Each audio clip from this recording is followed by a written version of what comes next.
Hello everyone and welcome to another Versus video. I'm Brad Nelson. I'm joined today by Todd Anderson. I was about to say that actually. I know Brian you Brown are. doing. We could redo this, but no, we don't have the budget. Anyway, today we're going to be playing with Khans of Tarkir. Yeah. After the embarrassing defeat that I've had last week, or a couple days ago, against Todd with my Teamer deck, I have to really concentrate on knowing the names, and I can sometimes get them. What's the name for when all your cards are the same color? Mono. Yeah, you got it. Okay. You got it. Okay, sweet. All right. Also, I'm probably going to get mono. Can't really finish that joke, but it's funny enough to make BBD laugh. I bet you laughed at home too. All right, let's get into it because I am playing Mono Black Splash White Aggro, a deck that we have seen in block a little bit in real life. Gabe Carlton Barnes is pretty much the only person that plays the deck, but that I know. But the deck got some upgrades, so let's take a quick look. And let's show the new and improved Rakdos Cackler in Blood-Soaked Champion. Now, this card is going to be awesome in this archetype just for the fact that, yes, it can't block, but it's a recurring threat. And it triggers itself to be returned. So if you attack with it and it dies, you can just pay 2 mana and bring it back into play. Yeah, that's pretty awesome. Yeah, it's Raid, right? The ability is called Raid, yeah. So Raid triggers the ability to return it from the graveyard. So if you have 2 copies in the graveyard, you attack with a different guy, you can just bring both of them back. I do have one thing to point out about the card. So the art for this card is a big warrior holding a shield in both hands. Really? And he can't block. I haven't looked at. Yeah, that's just, he just doesn't have a weapon. He just has 2 shields. That's really funny. Yeah. You're like one of the only people that's going to see that too. Yeah, you gotta look beyond the surface. You know? All right, so we have him, and he's being complemented by Tormented Hero and Gnarled Scarhide as the early aggressive Savannah Lions in black. They're all just 2/1s. Man, Circle of Flame might actually be a real Magic card. Yeah, look at that spiteful return. Yeah. He cannot be returned though. Yeah. But the rest of the deck is just the normal aggressive creatures. We might be changing them out once the format gets out there, but for a first run of the deck, I'm just going to go with the old tried and true cards that have really gotten people into top 16 of tournaments. Yeah.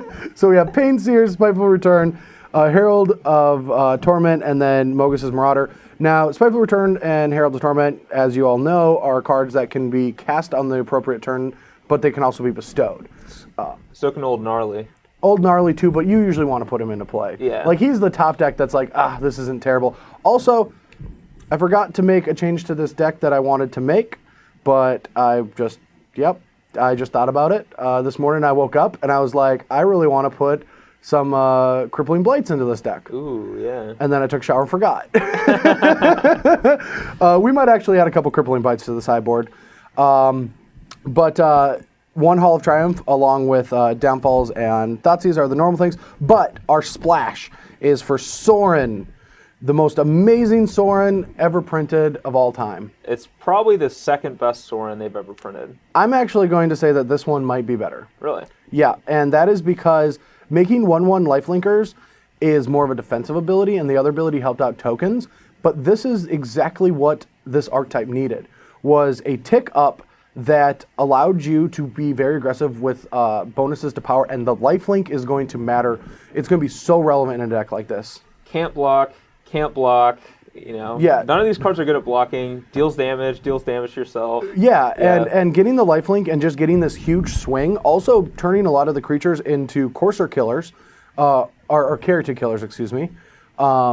Just so they can't chump block with that, and then just getting a huge chunk of life. Also, the ability that when you flood on Sorens, or when your opponent doesn't really have any way to really block your guys, or they're gonna just the bonus is not going to change combat in any way.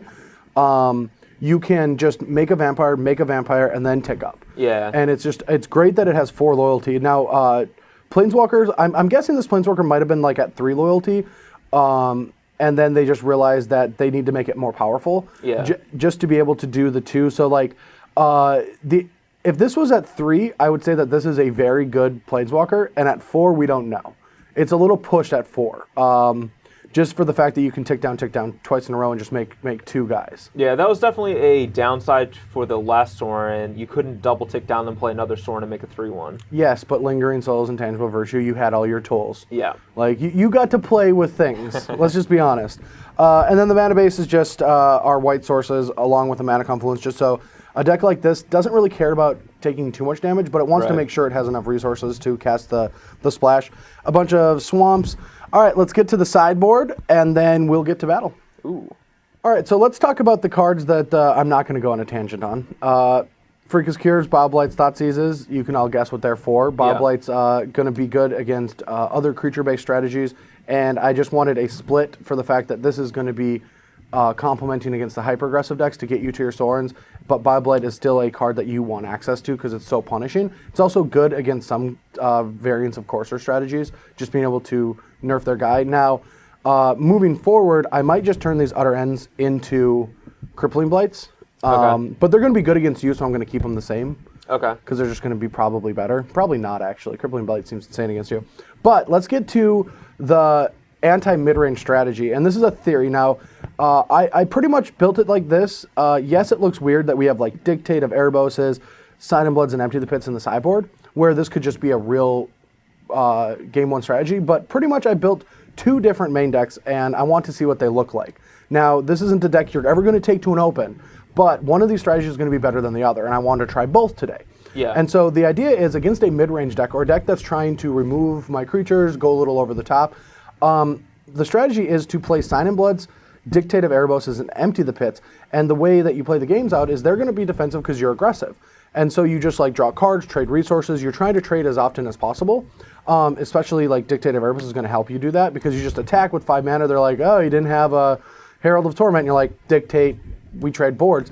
And then at any time, once I hit 4 mana, I can just remove my graveyard and make a bunch of zombies. And I think that you need Sign and Blood to not only fill up your graveyard, but to just give you enough resources to get a critical mass for Empty the Pits. And they kind of feed off each other for the fact that it's going to take your opponent so long to deal with the first batch of zombies that you should potentially have more resources in your graveyard to get a second batch. Also, this is half a zombie for the next one. Yeah, I want to say that if an Empty the Pit strategy ends up being good, you probably want fetch lands in there. Like, oh, that is true. I didn't even think about adding fetch lands. I mean, it might be a little loose in your deck, but yeah, like if you do really want to build the Empty the Pit strategy, like even if you're only fetching 1 color of mana, it just adds to your graveyard for free. That is true. And if Sorin ends up being really good, that might be a thing. And there might even be like a Grey Merchant strategy that losing the life doesn't even matter. Right. I think that the odd thing about this is, we'll just bring the camera up, but the weird thing about this format is the monocolor decks, some of them feel like they have a lot of tools, right? Yeah. Mono Blue doesn't have much tools. I think they knew that we were sick of that strategy. They didn't give them the tools. They didn't want Master Waves taking over another format when they saw Theros, because I'm guessing they were building this set when Theros was out. Would you say that Mind Reaver is not quite Tidebinder Mage? It is not. I played a little bit with that. It was not good. Right. That was for block testing. We tried to make something work. But black and red are deep. Yeah, very, really very, deep. very deep. Green's deep too. Yeah, green's extremely deep as well. And just blue and white seem like the only 2 colors that really just don't have the tools to be on their own. Yeah. But I think these are there's still going to be some monocolor decks without Mutavaults, without a lot of the permanents to make the devotion-based decks. I already see 3 different versions of black aggressive decks that can be built, and like 2 versions of red decks, and a million green, right? There's like green aggressive decks, there's ramp decks, there's a lot of good green cards too. But for this strategy, I think that trying to break Empty the Pits is probably where you want to be going into the first couple of weeks of New Standard once Cons actually spoils, because it's such a back-breaking effect. It's going to really depend a lot on Bioblight play though too. But I don't think there's going to be a ton of Bioblight play. Like, there might be. Yeah. But it doesn't kill Courser or Caryatid. Yeah, like that's my thought as well. Like and another thing about this format too that's maybe unrelated to this is there's not a lot of good 2-drop removal outside of red. Mm-hmm. Like Bioblight's the only one, and Bioblight doesn't kill like a lot of the important cards, so I don't think people are going to be playing that much Bioblight. So like a strategy like this that's just hyper aggressive might be really good if everyone's relying on like heroes downfalls and stuff. For sure. I mean, but all the Circle of Flames in the sideboards. That's true. That's going to be really bad. Anyway, guys, thanks for watching, and we will be back with BBD's Deck Tech. I act like there's going to be a commercial, but they can just click the button. Maybe we can like. Maybe they're going to go, and then they'll come back to us. Maybe. All right, we'll be waiting. Maybe we'll make our own commercial.